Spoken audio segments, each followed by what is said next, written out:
भजन करने से क्या लाभ हो जाएगा? भजन ना करने से हानि क्या है?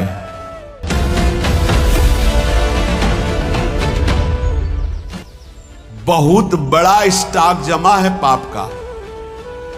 ये थोड़े दिन नाम जप करके अगर देखोगे कि ना तो नाम में मीठापन लग रहा है, ना नाम हमको सुख प्रदान कर रहा है लौकिक, ना हृदय में शांति, जलन बढ़ती जा रही, चुपचाप बढ़ाते जाना, नाम बंद मत करना। वो शुरू है पाप नष्ट होना। पूरे पाप नष्ट होकर जब हृदय निर्मल होगा तो नाच पड़ोगे, बीच में मत रुक जाना।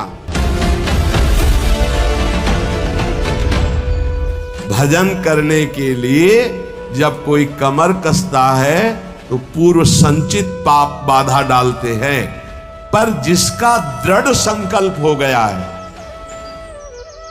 पीछे कदम नहीं हटाना, इसमें ध्यान रखना।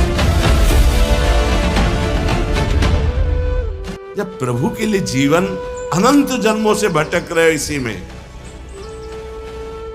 इसी में भटक रहे हो, बस समझ लो ये बाधा आई है तुम्हारे जीवन को बर्बाद करने के लिए। अगर लक्ष्मण रेखा से बाहर निकल गए तो मिट्टी में मिला देगी ये माया। आगे देख लेना, पर आप कह नहीं पाओगे, वो अंदर की मार होती है माया। भजन करने वाले पर संचित कर्म बाधा डालेंगे, पर सत्संग और सद्विचार और भजन की दृढ़ता हर कर्म को भस्म कर देगी, हर बाधा को भस्म कर देगी।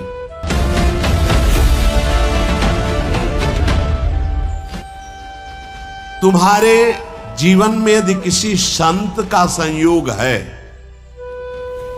तो उसकी आज्ञा से जितनी जल्दी तुम्हारी इन बाधाओं का नाश होगा, उतनी जल्दी तुम्हारी साधना से नहीं होगा।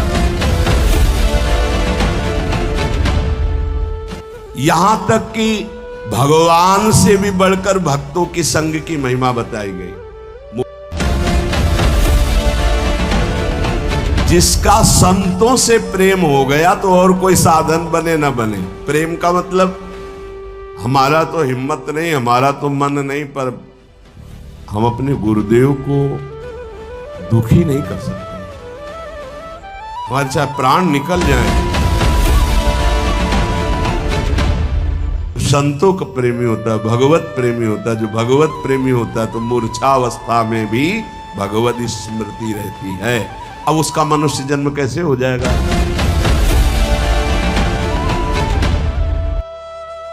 भजन करने से क्या लाभ हो जाएगा? आप समस्त दुखों से छूट जाएंगे, आप अपने स्वरूप को प्राप्त हो जाएंगे, आपका परमात्मा स्वरूप से प्रेम हो जाएगा। भजन ना करने से हानि क्या है? भजन ना करने से विषय आपको बांध लेंगे, पापाचरण खूब होने लगेगा, आपकी दुर्गति हो जाएगी।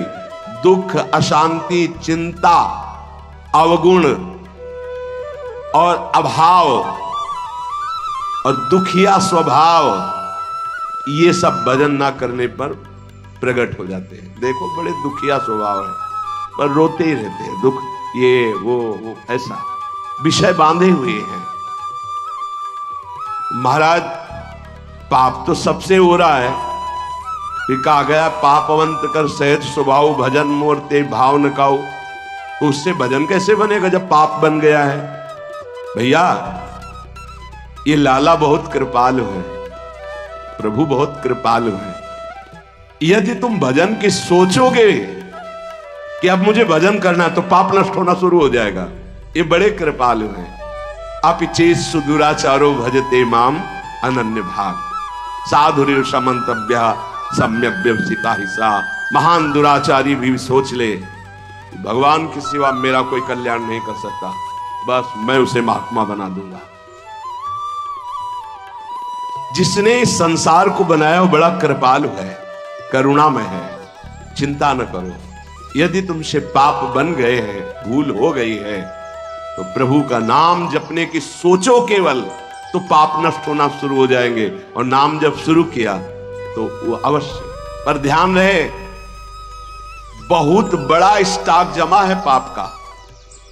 ये थोड़े दिन नाम जप करके अगर देखोगे कि ना तो नाम में मीठापन लग रहा है, ना नाम हमको सुख प्रदान कर रहा है लौकिक, ना हृदय में शांति, जलन बढ़ती जा रही, चुपचाप बढ़ाते जाना, नाम बंद मत करना। वो शुरू है पाप नष्ट होना। पूरे पाप नष्ट होकर जब हृदय निर्मल होगा तो नाच पड़ोगे, बीच में मत रुक जाना।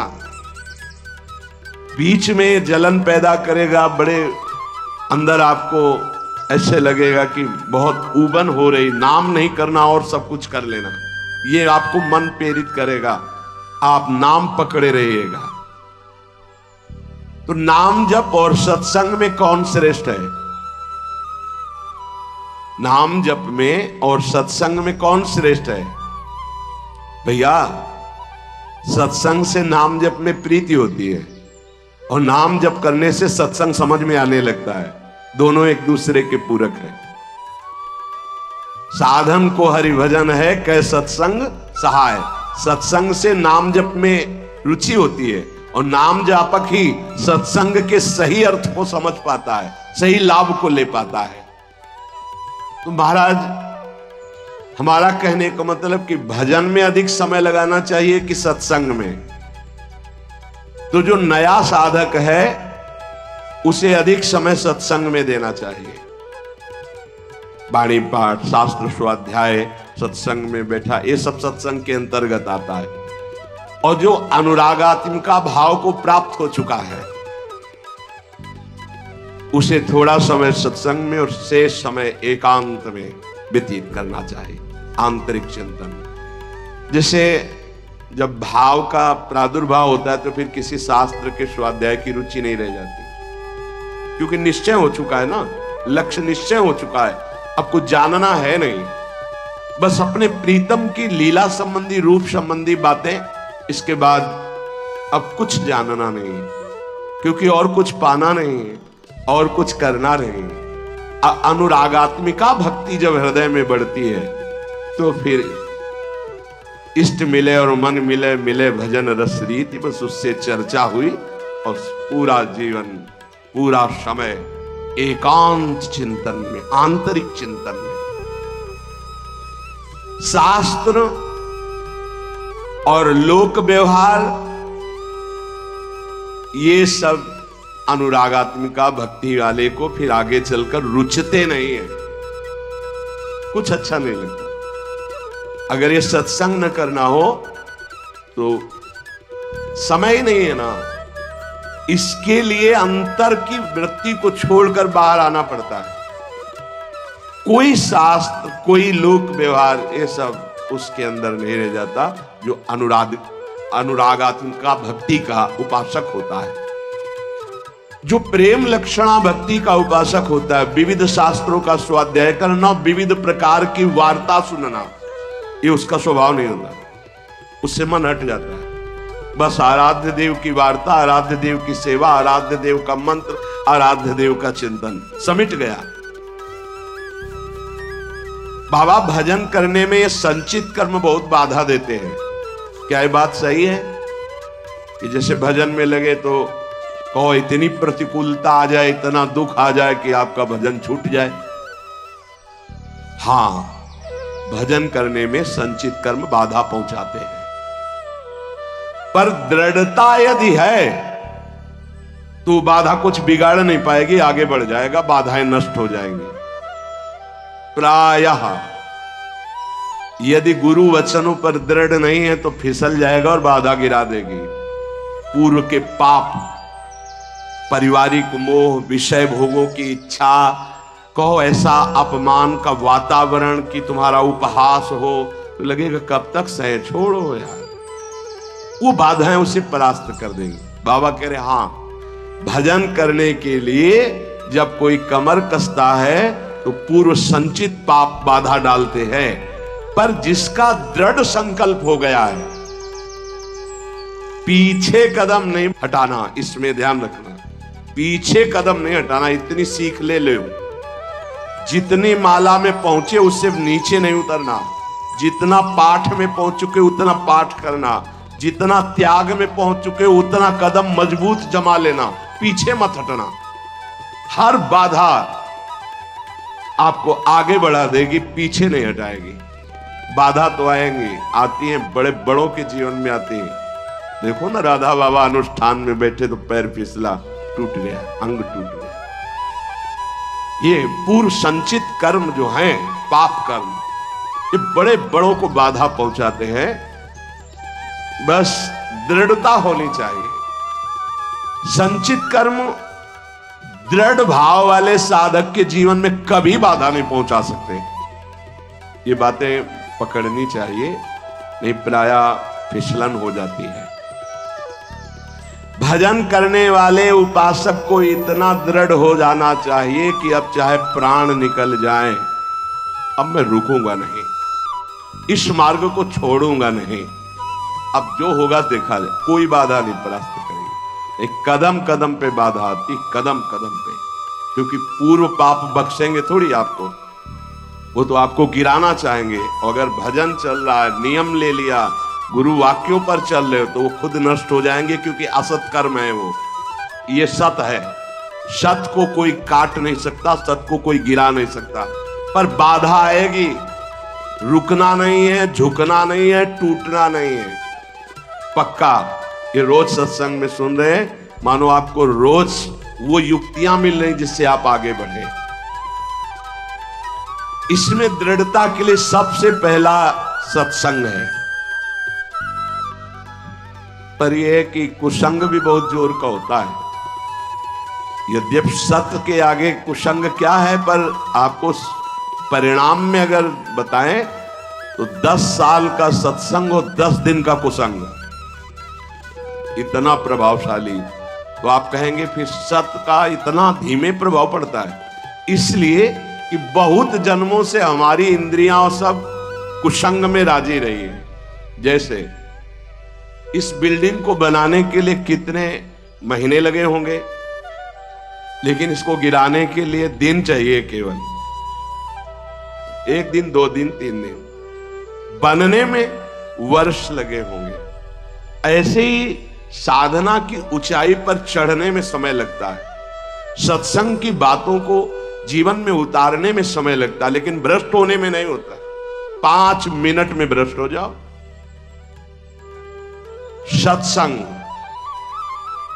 सद्विचार रहना, दूसरा दृढ़ता का, जो बाधा तुम्हें गिरा नहीं पाएगी। अब साधक के अंदर असद विचार पाए जाते हैं। ओखली पे सर रख दिया तो चोट गया, क्या गिनना। जब प्रभु के लिए जीवन अनंत जन्मों से भटक रहे हो, इसी में भटक रहे हो, बस समझ लो ये बाधा आई है तुम्हारे जीवन को बर्बाद करने के लिए। अगर लक्ष्मण रेखा से बाहर निकल गए तो मिट्टी में मिला देगी ये माया, मान लो प्रार्थना। अगर आप लक्ष्मण रेखा के अंतर्गत रहे, आज्ञा के अंतर्गत, तो बाधा तुम्हें परास्त नहीं कर पाएगी। नहीं तो जो दुर्गति का केंद्र है, आगे देख लेना, पर आप कह नहीं पाओगे, वो अंदर की मार होती है माया की। भजन करने वाले को संचित कर्म बाधा पहुंचाने के लिए आते हैं, पर बचा जा सकता है इसी से, सत्संग और सद्विचार। जीवन का हमारे जो बर्बादी का प्रभाव पड़ेगा पूर्व संचित कर्म, वो हमारे विचार बदलता है। ध्यान रखना, पहले बुरी दशा आने के पहले बुद्धि बदली जाती। जब साधक का विचार बदलता है तभी घबरा जाते हैं हम, अरे अरे ये क्या। पर वो आक्रमण विचार में करता है, कर्म पहले विचार को बदलता है। यहां कह रहे सत्संग और सद्विचार, तुम्हारे अंदर असद विचार आने ना पावे।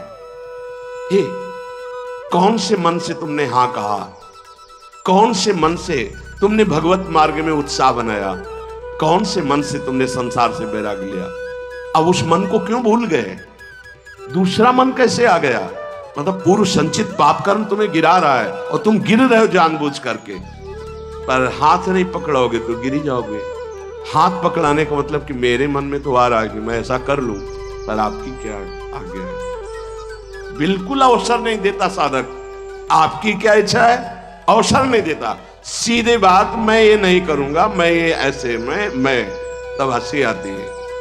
अय पुरुष संचित कर्म, तू मेरे से बलवान निकल गया, जा घसीट ले जा, अब क्या कर सकता हूं। मेरी कबड्डी के खेल में आउट हो गया, नहीं पकड़ पाऊंगा। अगर उपासना में आपका प्रवेश है तो एक प्रार्थना मान लीजिए हमारी। आपका मन कह रहा है कि मैं खाऊंगा, मैं भोगूंगा, मैं देखूंगा, मैं ऐसे चलूंगा, मैं ऐसा, तो आप छूट दे दो गुरु को और इष्ट को कि प्रभु। एक बहुत बड़ी महान वक्ता हुई रबिया जी, ऐसा उन्होंने कहा था कि प्रभु यदि मैं स्वर्ग मांगू तो नरक भेज देना, जो मैं मांगू मेरी बात कभी पूरी ना करना। क्या तो हम कम से कम इतनी तो गुरु को इष्ट को जगह दे दे। महाराज मेरा मन कह रहा है कि मैं भोगों में जाऊं, मेरा मन कह रहा है संसार में जाऊं, मेरा मन कह रहा है मैं ये नहीं कर पाऊंगा। आपकी क्या अनुमति है, आपका क्या स्वरूप है, आप क्या आज्ञा करते हैं, इतना तो जगह रखो। आप तो जगह ही नहीं रखते, पूरी लाइन क्लियर कर देते हैं, कोई अधिकार ही नहीं देते। नहीं, मैं ऐसा नहीं करूंगा, मैं ये नहीं कर पाऊंगा। तुम कुछ भी नहीं करने लायक हो, जिनकी कृपा से तुम कर रहे थे वही कृपा तुम्हें आए हुए इस भारी आक्रमण से बचा लेगी, और आगे चलकर तुम्हें खुद रोना आएगा कि बचा लिया मुझे, नहीं तो आंधी आई थी और मुझे गिरा देती। भजन से हर संचित बाधाएं भस्म हो जाएंगी, ध्यान रखो।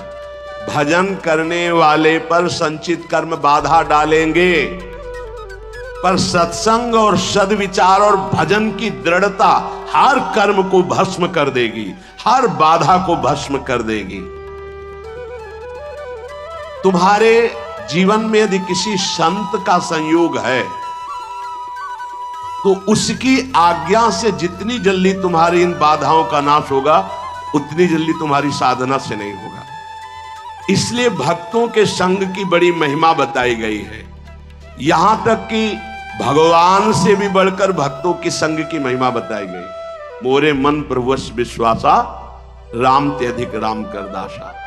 ये मान लो, ये जीवन बहुत ऊंचाई पर चढ़ाना है।